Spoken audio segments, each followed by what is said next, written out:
Hi guys, welcome back. आज हम बात करने वाले हैं द टूल्स ऑफ बायोटेक्नोलॉजी।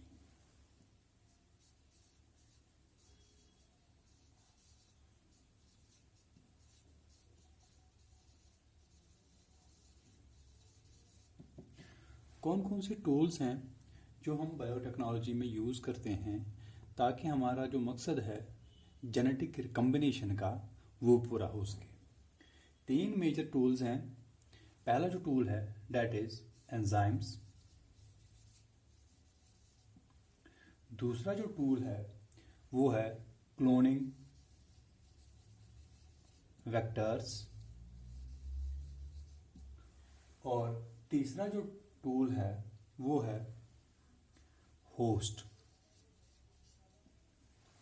ठीक है। जब हमने इंट्रोडक्शन किया था इस चैप्टर का तो थोड़ा सा मैंने इन सब चीज़ों के बारे में थोड़ा सा सुपरफिशियली बात की थी।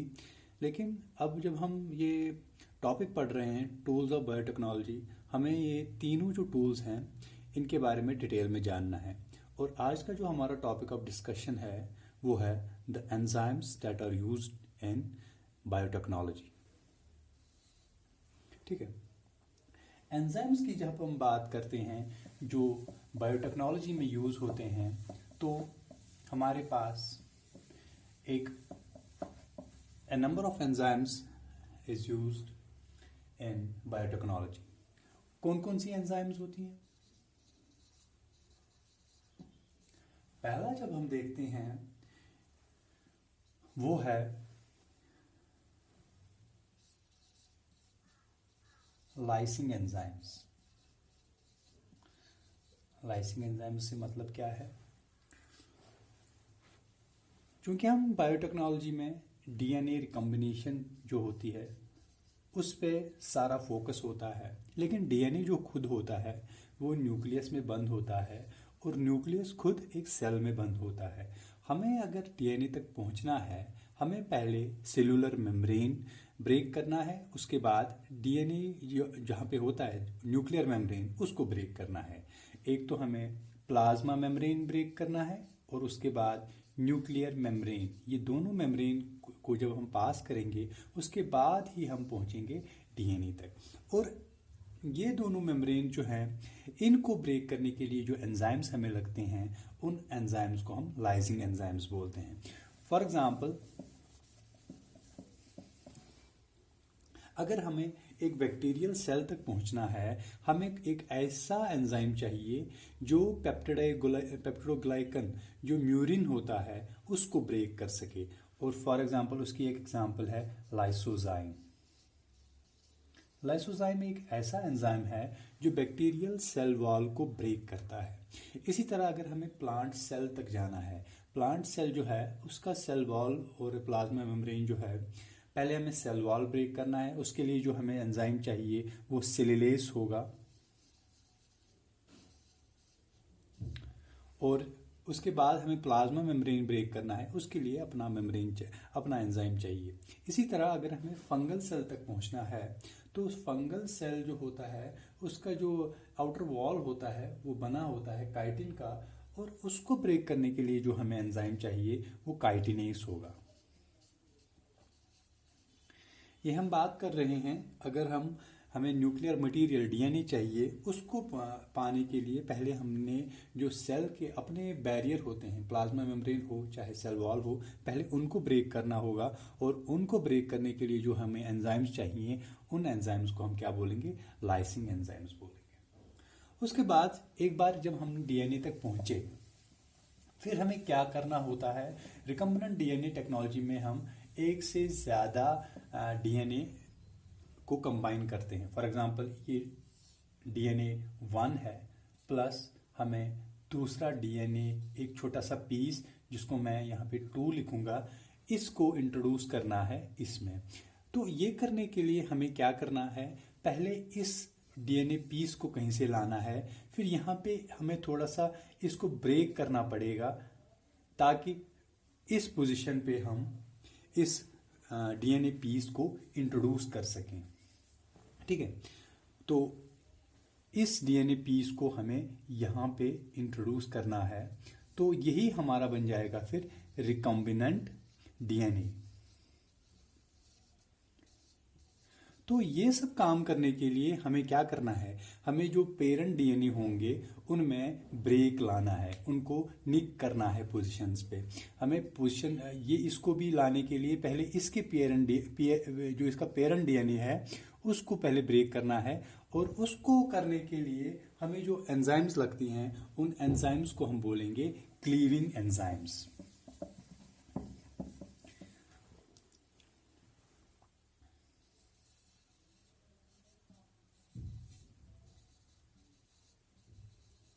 ठीक है। और क्लीविंग एंजाइम्स जो हैं वो जो डीएनए को क्लीव करते हैं वो कौन कौन सी होती है। पहली जो हमारी क्लीविंग एंजाइम है उनको बोलते हैं एक्सोन्यूक्लियेसिस। एक्सोन्यूक्लियेसिस कौन सी एंजाइम्स होती हैं, ये वो एंजाइम्स होती हैं जो एक डीएनए फ्रेगमेंट है वो बना होता है बेस पेयर्स का। ठीक है, उसमें बेसिस होती हैं ATGCATT। ठीक है, जो ये एक्सोन्यूक्लियसिस होती हैं ये क्या करती हैं, ये मान लीजिए 5' एंड है, ये 3' एंड है, ये किसी एक एंड पे जो बेसिस होती हैं उनको रिमूव करती है, लेकिन एंड पे। फॉर एग्जांपल एक एक्सोन्यूक्लियस है जो 5' एंड पे काम करती है, तो वो क्या करेगी, जो डीएनए फ्रेगमेंट है उसके एक स्ट्रैंड पे 5' एंड से ये बेसिस रिमूव करेगा। पहले इसको रिमूव करेगा, फिर इसको रिमूव करेगा, फिर इसको रिमूव करेगा। वो एंजाइम्स जो एक जो एक स्ट्रैंड पे, जो एक डीएनए स्ट्रैंड पे एक एंड पे काम करेगा, चाहे वो 5' एंड हो चाहे वो 3' एंड हो, तो लेकिन एक एंड पे काम करेगा, बीच में काम नहीं करेगा। तो उन एंजाइम्स को हम क्या बोलते हैं, एक्सोन्यूक्लियेसिस। ठीक है, ये पहली हमारी क्लीविंग एंजाइम थी एक्सोन्यूक्लियस, जो एक डीएनए फ्रेगमेंट के एंड पे काम करती है। दूसरी हमारी जो एंजाइम्स होती हैं उन एंजाइम्स को बोलते हैं एंडोन्यूक्लियेसिस।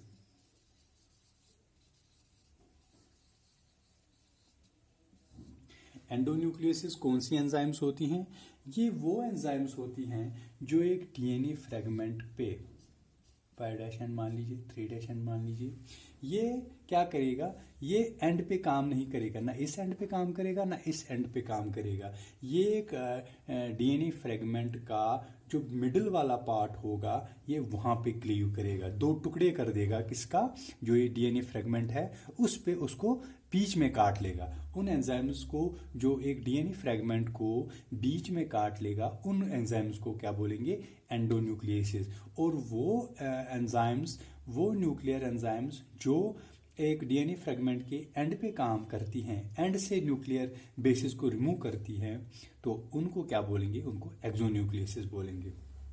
फिलहाल हमने खाली दो टाइप्स ऑफ क्लीविंग एंजाइम्स पढ़ी, पहला एक्सोन्यूक्लियस और दूसरा एंडोन्यूक्लियस। लेकिन हम जानते हैं कि जो डीएनए होता है वो डबल स्ट्रैंडेड होता है। ठीक है, ये दो स्ट्रैंड है और डीएनए जो है ये डबल स्ट्रैंडेड है और ये एंटी पैरेलल होता है, 5' 3' 3' 5'। इसका मतलब क्या है, एंटी पैरेलल होने का मतलब क्या है कि एक एंड पे एक का 5' फेस करेगा दूसरे स्ट्रैंड के 3' एंड को, और दूसरे स्ट्रैंड पे क्या होगा, 3' एंड फेस करेगा 5' एंड को। This is known as the anti parallel position of DNA strands.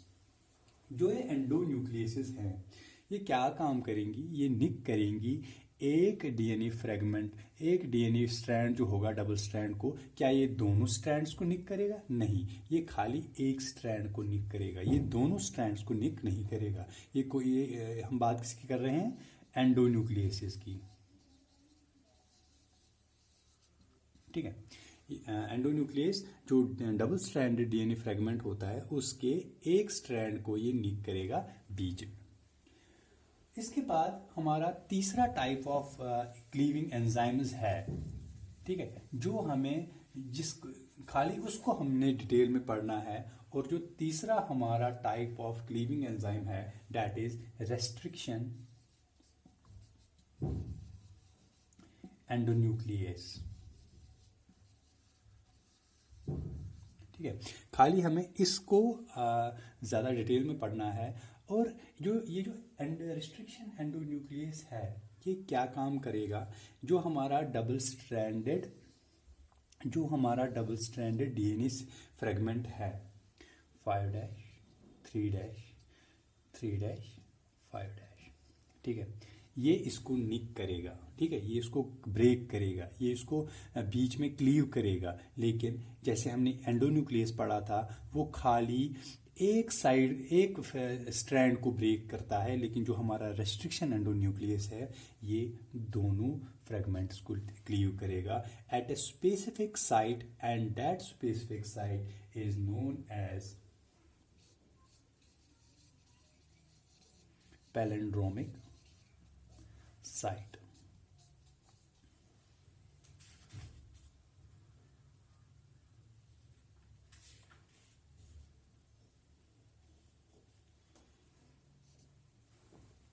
अब यहाँ पे देखने वाली बात यह है कि ये पैलिंड्रोमिक साइट क्या होती है और इसकी सिग्निफिकेंस क्या है। मैं फिर से एक बार रिपीट करता हूँ, जो हमारी तीसरी टाइप ऑफ क्लीविंग एंजाइम है, जिसको हम दूसरे नाम से भी जानते हैं रेस्ट्रिक्शन एंडोन्यूक्लियस जिनको हम बोलते हैं, ये सबसे इम्पॉर्टेंट, जो बायोटेक्नोलॉजी में सबसे ज़रूरी एंजाइम है, वो यही है, जिसका नाम है रेस्ट्रिक्शन एंडोन्यूक्लियस।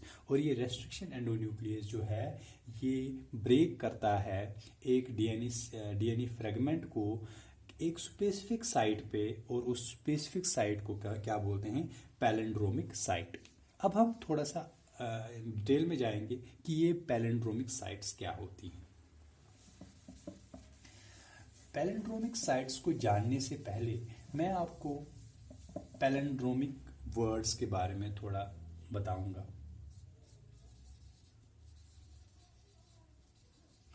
पैलिंड्रोमिक वर्ड्स क्या होते हैं? फॉर एग्जाम्पल, आप एक वर्ड ले लीजिए इंग्लिश में, मैडम, ठीक है। चाहे आप इस डायरेक्शन में पढ़ें या वापस इस डायरेक्शन में पढ़ें, ये दोनों डायरेक्शंस में एक ही वर्ड देगा, और वो वर्ड क्या होगा? मैडम। MADAM, MADAM, ठीक है। इंग्लिश में काफ़ी ऐसी एग्जाम्पल्स हैं जिनको हम पैलिंड्रोमिक वर्ड्स बोलते हैं, ठीक है। एक और एग्जाम्पल मैं देता हूँ जो बहुत कॉमन है।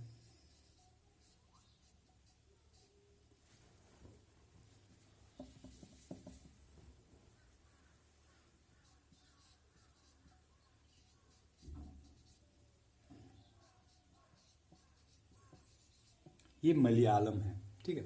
मलयालम को चाहे आप इस डायरेक्शन में देखें या उल्टा इस डायरेक्शन में देखें, दोनों डायरेक्शंस में अगर आप स्पेल चेक करें तो वो सेम ही होंगे, ठीक है। दोनों डायरेक्शंस में आप इसको साउंड करें तो दोनों डायरेक्शन में ये वर्ड एक ही होगा, और वो वर्ड क्या होगा? मलयालम। अब ये चलो बात हुई पैलिंड्रोमिक वर्ड्स की। हमें जो बायोटेक्नोलॉजी में जो ज़रूरी है, that is palindromic sites. Palindromic sites कौन सी साइट्स होती हैं? ये वो साइट्स होती हैं जहाँ पे एक रेस्ट्रिक्शन एंडोन्यूक्लियस ब्रेक करता है या क्लीव करता है एक डीएनए फ्रेगमेंट को, ठीक है। अब मैं यहाँ पे एक साइट बनाता हूँ डीएनए का, ठीक है, GAA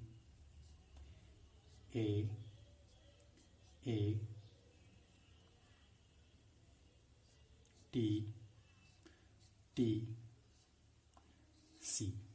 ठीक है।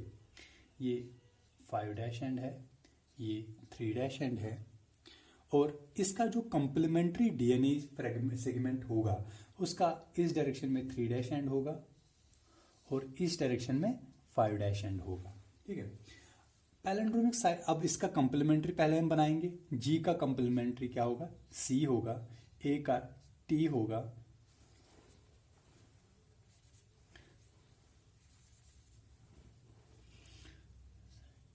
T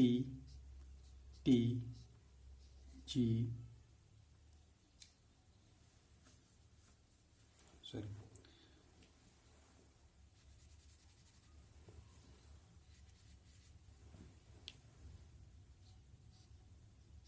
ए ए जी, ठीक है। अगर आप इस जो ऊपर वाला सेगमेंट है डीएनए का, अगर हम इसको देखें इन किसी एक डायरेक्शन में देख लेते हैं हम, चलिए हम 5' to 3' डायरेक्शन में देखेंगे।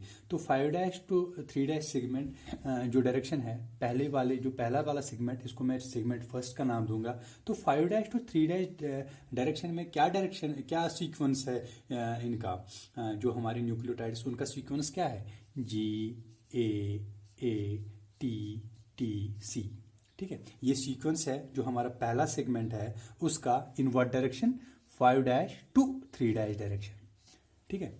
अब हम जो दूसरा वाला सेगमेंट है उसमें देखते हैं जो 5' to 3' डायरेक्शन है, 5' to 3' डायरेक्शन है, उसमें सीक्वेंस क्या है किनका, जो न्यूक्लियोटाइड्स का क्या है, GAATTC।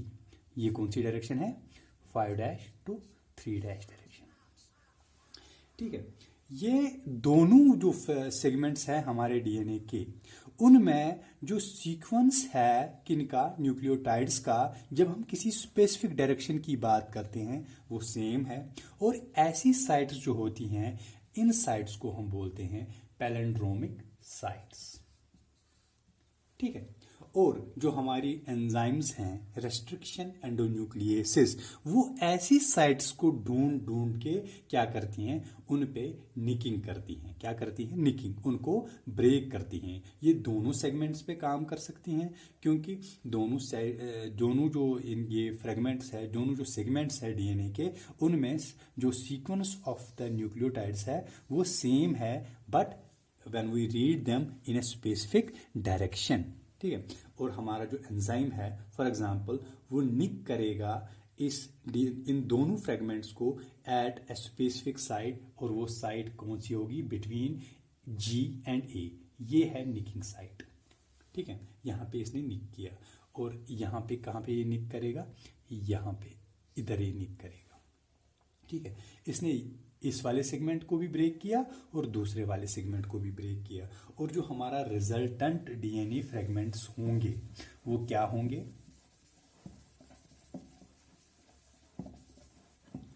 यहाँ पे आप ध्यान रखिए, जो हमारा सेगमेंट फर्स्ट होगा वहाँ पे क्या होगा, 5' एंड पे खाली एक ये बचेगा, जो हमारा न्यूक्लियोटाइड है वो कौन है, ग्वानिन, ठीक है। और जो ये हमारा पहला सेगमेंट है उसकी बात है, और जो हमारा दूसरा सेगमेंट है वो उसका क्या कितना बचेगा, ठीक है, C T T A और A, ठीक है। ये बेसिस बचे, इनका जो दूसरा वाला पार्ट था वो तो रिस्ट्रिक्शन एंडोन्यूक्लियस ने अपने साथ काट लिया, ठीक है। और ये जो बचे हुए नेकेड न्यूक्लियोटाइड्स हैं, इनको हम बोलते हैं स्टिकी साइट्स।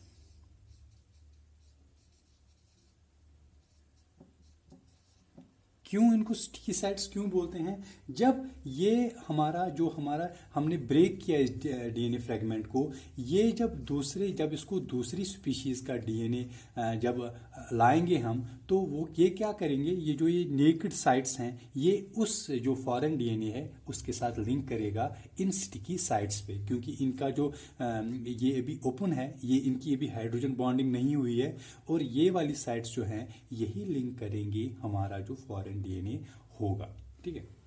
तो ये बात थी हमारी हमारी जो तीसरी टाइप ऑफ एंजाइम है, द रेस्ट्रिक्शन एंडोन्यूक्लियस, उसके बारे में बात थी कि ये काम कैसे करती हैं, ये पैलिंड्रोमिक साइट्स क्या होती हैं, और ये कैसे दोनों सेगमेंट्स को ब्रेक करती हैं, और ये जो स्टिकी साइट्स हैं ये कैसे जनरेट होती हैं। अब थोड़ा सा मैं इनके नेचर के बारे में बात करूंगा, इनकी नॉमेनक्लेचर के बारे में बात करूंगा कि ये रेस्ट्रिक्शन एंडोन्यूक्लियसिस होती हैं, इनका ओरिजिन कहाँ से है, इनका काम क्या होता है एक्चुअली।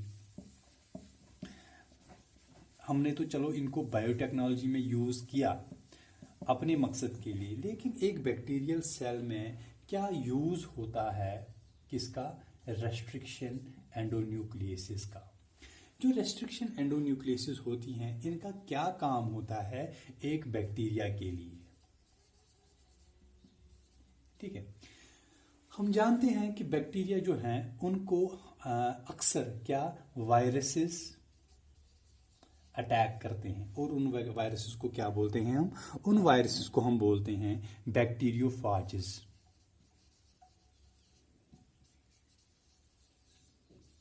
ठीक है, और ये बैक्टीरियोफेजेस होते हैं, ये बैक्टीरिया में चले जाते हैं और अपना डीएनए ये इंट्रोड्यूस करते हैं बैक्टीरिया के डीएनए में। वो कब पॉसिबल है? जब ये ब्रेक कर सकें बैक्टीरिया के डीएनए को।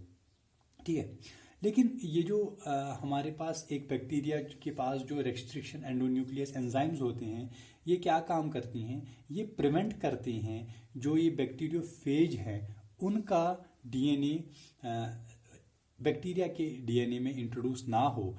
इन other words, the restriction endonucleases prevent the attack of the bacteriophage DNA or the incorporation of the bacteriophage DNA to the bacterial DNA. Restriction endonucleases are a natural mechanism by which bacteria prevent themselves from the attack of bacteriophages, because the restriction endonucleases fragment or destroy the bacteriophage DNA before it can introduce itself into the bacterial DNA. ठीक है, ये मैं थोड़ा बोलना चाहता था कि nature में रेस्ट्रिक्शन एंडोन्यूक्लियसिस का काम क्या है। ठीक है, उसके बारे में ज़्यादा जानने की ज़रूरत नहीं है। ठीक है, लेकिन इसके बाद हम यहाँ पे बात करेंगे कि इनका जो डिस्कवरी हुआ रेस्ट्रिक्शन एंडोन्यूक्लियसिस का, वो कहाँ से हुआ और इनका नॉमेनक्लेचर क्या है। रेस्ट्रिक्शन एंडोन्यूक्लियसिस जो है, इनको डिस्कवर किया, पहली बार इनको आइसोलेट किया W. आर्बर ने।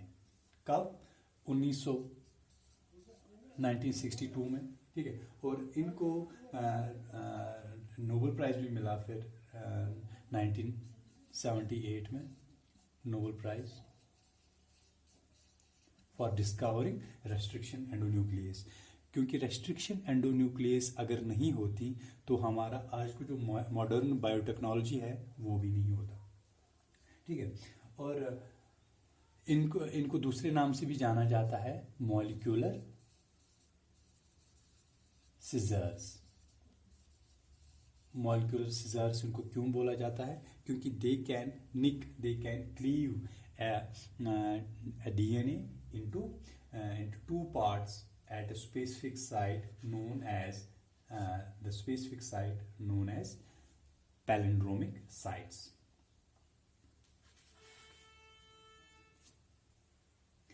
अब हम बात करेंगे जो नॉमेनक्लेचर है रेस्ट्रिक्शन एंडोन्यूक्लियसिस का, उनका नॉमेनक्लेचर क्या है।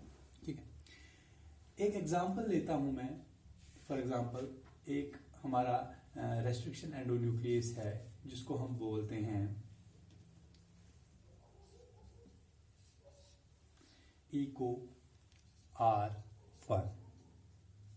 ठीक है, EcoR1 से ये नाम हमने कहाँ से डिराइव किया? जो इस नाम का पहला वर्ड है ये निकलता है जीनस से। कौन से जीनस से? जिस ऑर्गेनिज्म से हमने ये एंजाइम आइसोलेट किया हुआ है, उस जीनस का, उस ऑर्गेनिज्म का जो जीनस है उसका पहला वर्ड ये हमने निकाला है ई कोलाई से। ई कोलाई, एस्चेरिचिया कोलाई, तो उसका पहला वर्ड क्या है जीनस का? ई, तो वो ई यहाँ पे है। और दूसरे जो हम इसके दो वर्ड्स हैं CO, वो हमने निकाले हैं जो इसकी स्पीशीज है कोलाई। कोलाई के जो पहले दो वर्ड्स हैं उससे। ठीक है, तो हो गया ये पहला पार्ट EcoR1। इको का जो पहला वर्ड है ई, वो हमने जीनस से निकाला है। ई कोलाई का जीनस है एस्चेरिचिया ई, तो ये पहला वर्ड है। तो दूसरे जो उसके दो वर्ड्स हैं कोलाई, वो हमने जो कोलाई एस्चेरिचिया कोलाई की स्पीशीज है उसके जो दो वर्ड्स हैं वहाँ से लिया है। तो फिर उसके बाद जो ये कैपिटल R है, ये हमने निकाला है स्ट्रेन से। जो ई कोलाई का स्ट्रेन, किस स्ट्रेन से हमने ये निकाला है, तो वो आर वहां से आता है। और जो ये नंबर है 1 हमने निकाला है कि इस ऑर्गेनिज्म से इससे पहले या सबसे पहले जो हमने रेस्ट्रिक्शन एंडोन्यूक्लियस आइसोलेट किया है वो क्या है, वो इको R1 है। अगर हमने ये इससे पहले 2-4 फॉर एग्जांपल इसको हमने चौथे नंबर पे निकाला होता तो इसका नाम होता इको R4। मगर इको R1 वो एंजाइम है जो हमने सबसे पहले इस ऑर्गेनिज्म से आइसोलेट किया। मैं फिर से रिपीट करता हूँ, जो नॉमेनक्लेचर है रेस्ट्रिक्शन एंडोन्यूक्लियसिस का, इसके पार्ट्स होते हैं। पहला जो वर्ड होगा एक एंजाइम का, वो हम कहाँ से लेंगे, जो जीनस होगा, जिस ऑर्गेनिज्म से हमने आइसोलेट किया उसका जीनस। उसके बाद जो और 2 वर्ड्स होंगे वो होंगे स्पीशीज, और उसके बाद स्ट्रेन, और उसके बाद सीक्वेंस में नंबर, कौन से नंबर पे हमने इसको आइसोलेट किया। मैंने यहाँ पे एग्जांपल दिया था एस्चेरिचिया कोलाई, ई कोलाई से, ई कोलाई R1 एक बैक्टीरिया है, वहाँ से हमने जब रेस्ट्रिक्शन एंडोन्यूक्लियस आइसोलेट किया तो उसको हमने नाम क्या दिया, इको R1। ये स्ट्रेन है इको R13। जो स्ट्रेन है हमारा ई कोलाई का वो है ई कोलाई R13। जो हमने वहाँ से आइसोलेट किया हुआ है एंजाइम, उसका नाम है इको R1। ई को हम पहला ई जो हमने लिया वो हमने जीनस से लिया, ये दोनों स्पीशीज से लिए, ये स्ट्रेन से लिया, और ये सीक्वेंस नंबर से लिया। This was about the nomenclature of the restriction एंडोन्यूक्लियेसेस।